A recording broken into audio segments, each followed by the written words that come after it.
Lahan sekitar 12.000 meter persegi di Jalan Adi Sucipto, Colomadu, Karanganyar, Jawa Tengah ini akan menjadi rumah hadiah untuk Presiden Joko Widodo saat purna tugas akhir tahun nanti. Proyek pembangunan rumah mulai dikerjakan, seperti pemberian pagar pembatas hingga proses pembersihan lahan oleh sejumlah pekerja selama 1 pekan ke depan. Dan untuk luas, fix tadi sudah kita konfirmasi sekitar kurang lebih 12.000, seperti prosesnya juga karena ini sesuai dengan undang-undang bahwa itu diberikan, berarti nanti atas namanya juga beliau langsung. Pemberian rumah bagi mantan presiden dan wakil presiden telah diatur dalam Peraturan Presiden Nomor 52 Tahun 2014 tentang pengadaan dan standar rumah bagi mantan presiden dan atau mantan wakil presiden Republik Indonesia. Dari Karanganyar, Jawa Tengah, Zanuar Setiaji, iNews melaporkan. Kaisang Pangarep membantah Sekjen PKS mengenai Jokowi pernah menawarkan namanya ke parpol untuk posisi Cawagup Jakarta. Namun petinggi Koalisi Indonesia Maju membenarkan pernah membahas nama Kaisang bersama para ketum parpol koalisi. Potensi nggak ada masalah, tapi kalau Pak Jokowi cawe-cawe saya nggak dengar itu, dan Pak Jokowi nggak menawarkan kemana-mana, enggak. Tapi kalau Mas Kaisang mau maju itu hak dia. Pilkada DKI Jakarta 2024 makin memanas dan terus menjadi perhatian publik. Sejumlah kader partai yang potensial ramai-ramai dimajukan. Yang menarik, selain nama Anies Baswedan dan Ridwan Kamil yang sudah lebih dulu diangkat ke publik, nama putra bungsu Presiden Joko Widodo, Kaisang Pangarep, juga muncul berseliweran. Jauh hari, Ketua Umum PSI Kaisang Pangarep berbicara mengenai keinginan dirinya ikut dalam Pilkada Jakarta 2024. Kaisang mengungkapkannya di YouTube GK Hebat. Bahkan ia sempat bilang tidak ada masalah jika harus dipasangkan dengan petahana Anies Baswedan, meskipun kemudian ia ralat. Sementara pernyataan Sekjen PKS tiba-tiba menghentak publik. Abu Bakar Al-Habsyi mengatakan Presiden Jokowi menawarkan Kaisang ke parpol agar diusung jadi Cawagup Jakarta. Kaisang tak terima dan menyebut pernyataan Sekjen PKS tidak sesuai fakta dan kebohongan publik. Tenaga ahli utama kepresidenan Ali Mukhtar Ngabalin membela Kaisang, seraya mengklaim Presiden Joko Widodo tidak ikut campur urusan Pilkada Jakarta November nanti. Dia mesti cek informasi yang benar supaya jangan menyebarkan fitnah. Itu yang pertama, dan yang kedua, waktunya sudah selesai orang menyebarkan desas-desus, isu-isu yang terkait dengan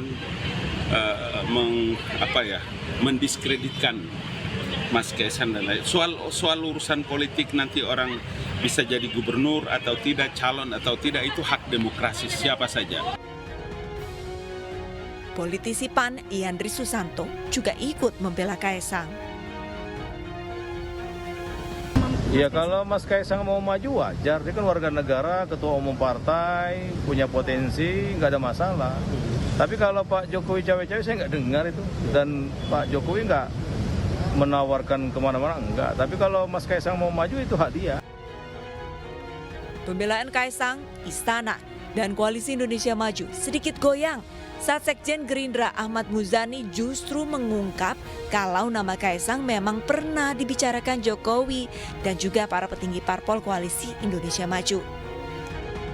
Pak, tapi ada pembahasan dengan Presiden dengan Kim tentang Mas Kaisang maju, ada? Ada. Itu udah dibahas sama ketum-ketum parpol gitu, Pak? Iya, karena waktunya masih cukup panjang jika terus dilakukan. Sebuah rumah mewah di kawasan Kemang, Jakarta Selatan beralih surat kepemilikan lewat modus menurunkan daya listrik oleh mafia tanah. Terduga mafia tanah yaitu Santoso Halim juga merupakan pengemplang utang ratusan miliar rupiah.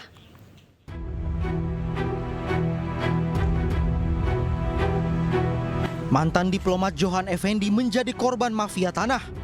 Rumahnya yang berada di Kemang, Jakarta Selatan dijual tanpa sepengetahuannya dan suratnya dipalsukan. Awalnya pada tahun 2016, pria bernama Husin Ali Muhammad menyewa rumah milik Johan Effendi. Lalu dengan modus ingin menurunkan daya listrik, Husin meminjam sertifikat hak milik rumah korban. Untuk meyakinkan korban, Husin bahkan membawa petugas PLN gadungan. Ya, dipinjam lagi aslinya dengan alasan bahwa petugas PLN harus melihat aslinya. Harus melihat. Untuk menurunkan itu katanya salah satu prosedurnya harus melihat aslinya. Percaya dia. Dan dibawalah petugas PLN-nya. Dibawa petugas PLN dengan baju PLN. Baju PLN. Petugas PLN tanda kutip maksudnya ya Bang, ya, karena itu sebenarnya bukan petugas PLN ya. Bukan, palsu karena dandanin aja dia. Iya. Jadi setelah itu diserahkanlah yang asli di lobi rumahnya. Oke. Dibawa yang asli ini, dibawa ke dalam, tapi ditukarlah dengan sertifikat yang sudah dipalsukan sebelumnya. Karena sebelumnya udah pernah minjam fotokopian. Karena sebelumnya sudah pinjam fotokopian. Setelah SHM dipalsukan, rumah dijual ke Santoso Halim seharga 15 miliar rupiah yang belakangan diketahui hanya ditransfer 8 miliar rupiah ke pelaku Husin Ali. Korban sempat meminta pemblokiran SHM ke BPN, namun BPN membuka pemblokiran setelah ada sosok yang berpura-pura mengaku korban datang ke BPN. Dicabutlah blokir itu, jadi tanpa melalui sesuai prosedur, mestinya harus dikonfirmasi kepada Johan Effendi yang asli yang melakukan pemblokiran. Tapi hal itu tidak dilakukan. Korban kemudian melaporkan dugaan persekongkolan jahat yang melibatkan Santoso Halim, Husin Ali Muhammad, dan sejumlah pelaku lainnya ke polisi. Pelaku Husin Ali divonis 5 tahun karena terbukti memalsukan surat, sementara Santoso Halim masih diproses hukum. Namun, dalam kasus mafia tanah lainnya, Santoso divonis 3 tahun penjara. Hingga kini Santoso tidak diketahui keberadaannya. Bahkan ketika diminta klarifikasi terkait dugaan keterlibatan kasus mafia tanah, Santoso tidak merespon. Tim Liputan iNews melaporkan.